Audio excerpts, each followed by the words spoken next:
And while they're thinking about that, the next question is the mob script you put up.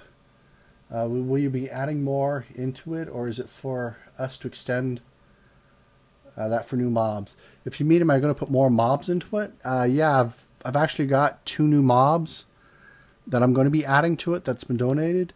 And yeah, there's going to be a lot more to the script as far as spawning and whatnot. I generally go over things in waves, so I get like the basic structure up, then I'll go off and do something else, and like over here, and maybe jump over here, and then once I've got like a certain level completed, I usually come back and do another wave. It's just the way I work. I very seldom ever just pick one thing, work it all the way up to its final product, and then move on to the next thing, because I find I'll always end up going back and having to change things. So I'd rather just do it in waves. But we'll be adding more to the mob generation script, if that's what you mean.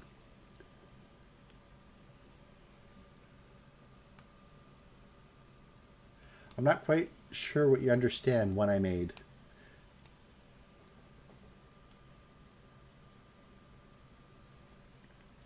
Do you mean like a base mob to build off of and kind of like customize mobs on the go?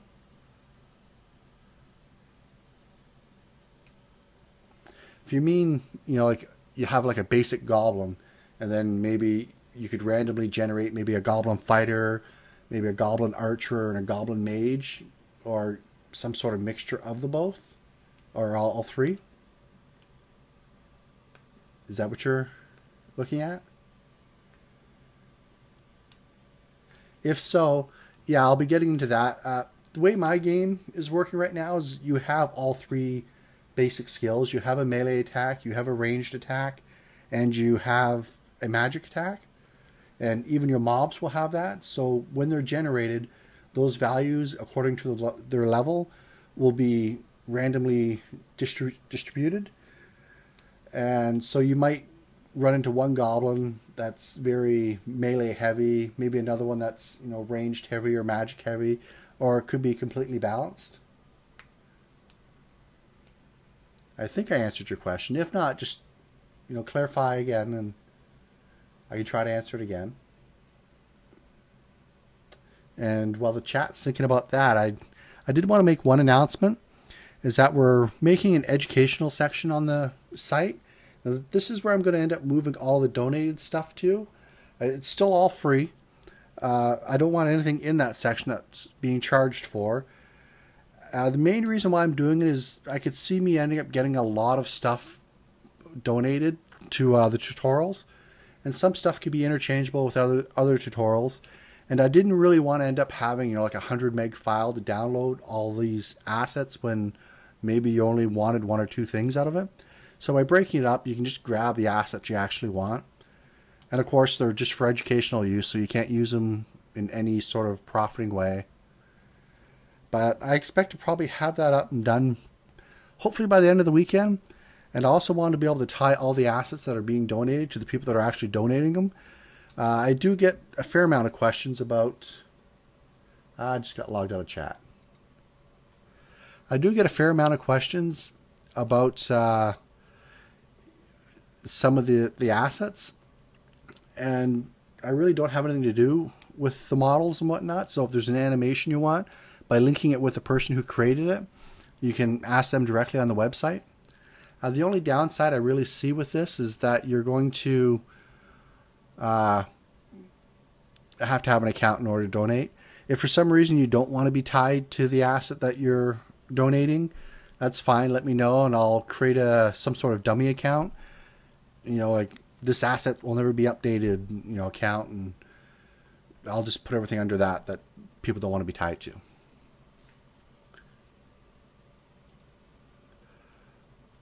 So that's it for that announcement. Was there anything else that anyone had any other questions on?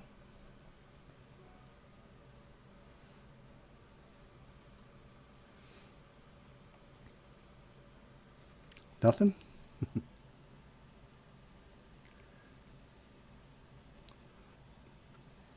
Now, for the people that actually do use the website at BurgZerg Arcade, what about interface design?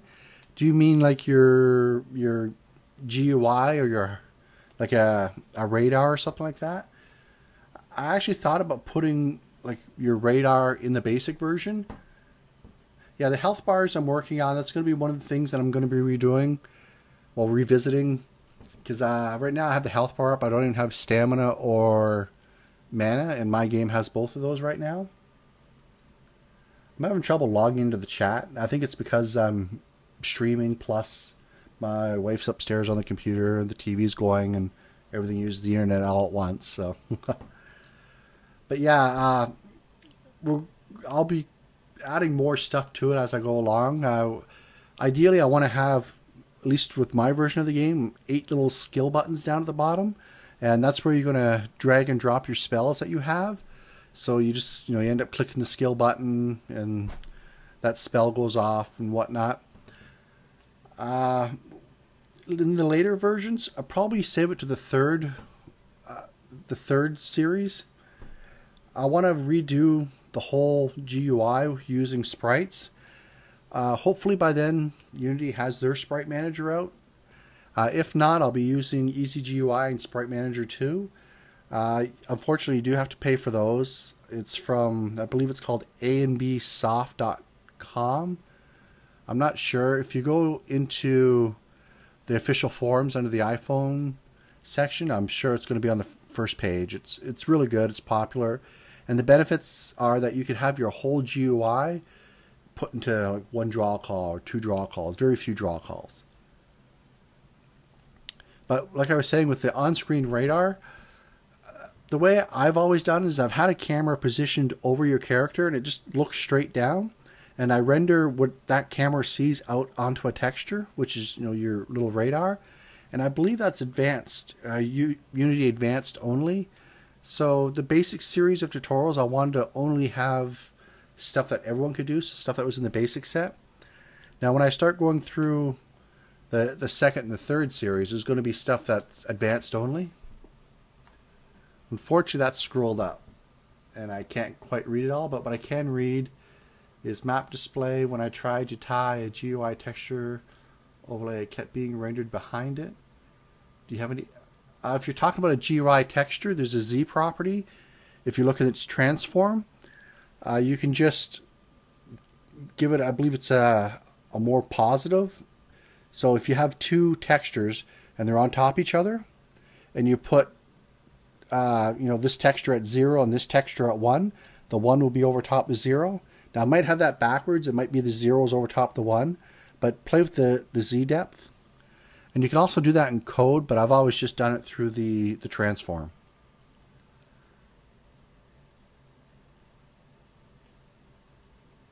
Okay. So you set up a second camera for a mini-map display. That's how I do my little radars and mini-maps.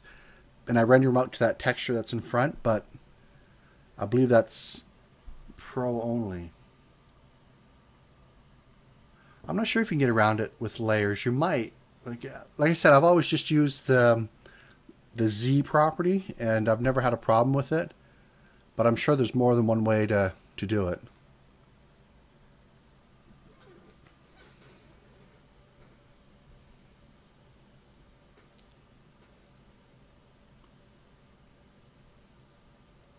Oh, you couldn't get the texture onto a GUI texture? Now, were you trying to do it through code, or were you trying to just drag and drop it?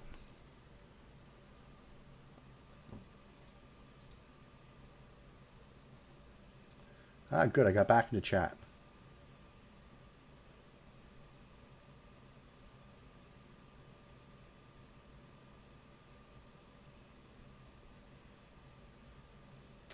Oh, it kept rendering behind the camera.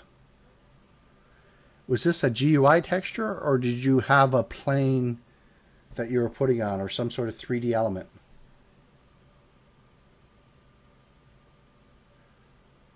If it's a 3D element, you have to move it. If it's a GUI texture, I'm not sure why it would render behind the camera.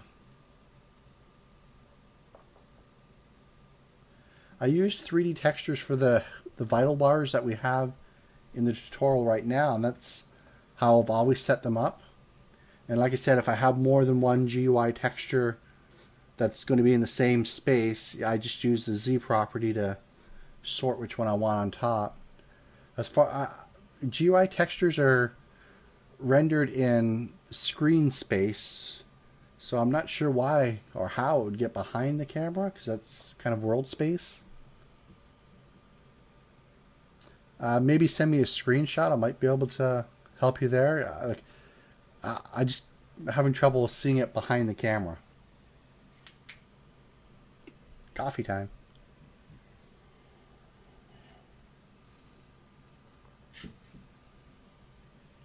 Okay. So while the next question is being typed up, I wanted to ask for the people that actually use the website, if there's any features that you actually wanted to see implemented that I don't already have. Like, I've tried some of them and taken them down, like live chat, mostly because it uses a lot of server processing or maybe a lot of bandwidth or something like that. And if I get like 1,000 people visiting the website a day, it can, during peak times, it can really slow things down. I thought of individual little chat room type things, different IRC channels, but we'll see as we get there. But if there's any features you want to know, you can just either post them down below or send me a PM or something like that, and I can see about adding them. Like, I've had some people ask, since I have a little store, is it okay if they sell stuff in the store? And I'm not really set up for that. I could see if it was a big enough demand for it, but I've only had 1 or 2 people ask, and I really don't want to go through the trouble of all the coding just for 1 or 2 people. Sorry. It is a big cup of coffee. I've had a long day. My son woke up after about 3 hours sleep last night and just would not go back to bed. So it's been a long day.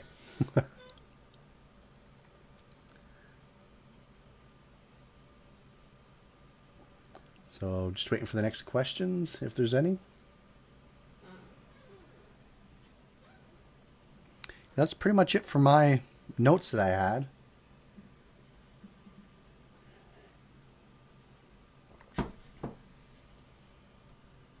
Oh, one thing I wanted to mention was I get a lot of comments about, I made a comment 2 days ago. How come you haven't got back to me yet?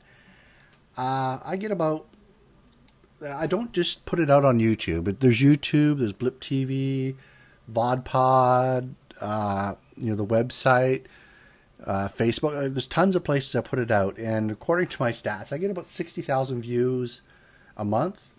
And even if only 10% of the people leave a comment, that's quite a bit of stuff to go through every day. So I spend maybe an hour a day answering comments. So if I don't get to you, it's not because I'm ignoring you. It's just I haven't got that far into the list yet. Or maybe you're being a jerk and I am ignoring you.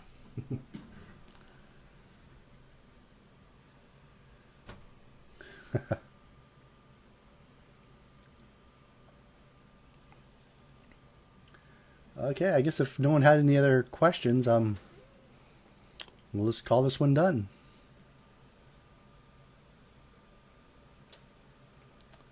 So, shout out to the IRC channel. Any more questions? So I can just, after we're done the questions, I can just turn it off and we can just chat if you want. I still have time. I've got nothing planned for the rest of the day.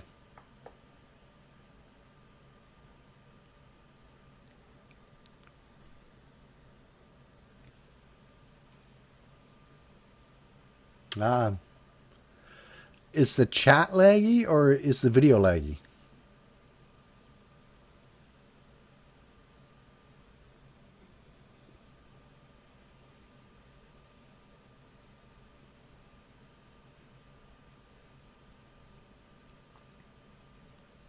If it's the video that's lagging, well, even if it's the chat that's lagging, there's not a lot I can do about that either.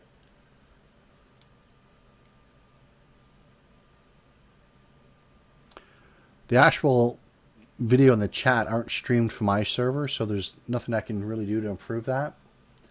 The chat goes through Mibit, and the stream goes through Ustream, so it's not much more I can do there. Okay, I guess we'll call this chat done.